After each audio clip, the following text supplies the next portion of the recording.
I'm going to demonstrate for you how to install a Cimitra server.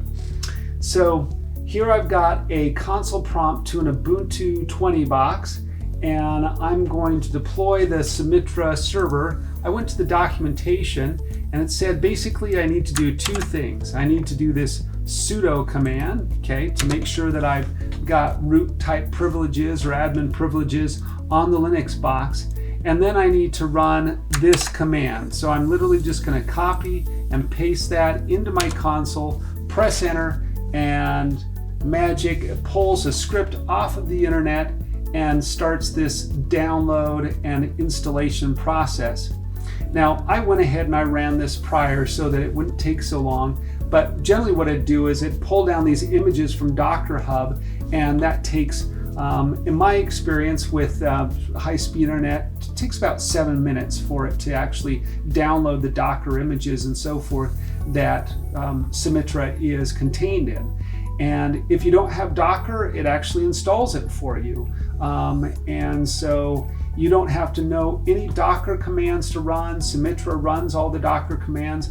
All that you ever have to know is you just have to know how to run a command called Cimitra. And so when this finishes, I'm going to type in the command Cimitra, and you will see what's available to us now that we've installed a Cimitra server. Not only does it install a Cimitra server to this box, but it also deploys what's called a Cimitra agent to this box. And so we just went through the process of installing the Cimitra server, and if I just type in the command Cimitra, it gives me all of the commands that I can use. So I'm going to do a Cimitra server, and I'm going to do a status.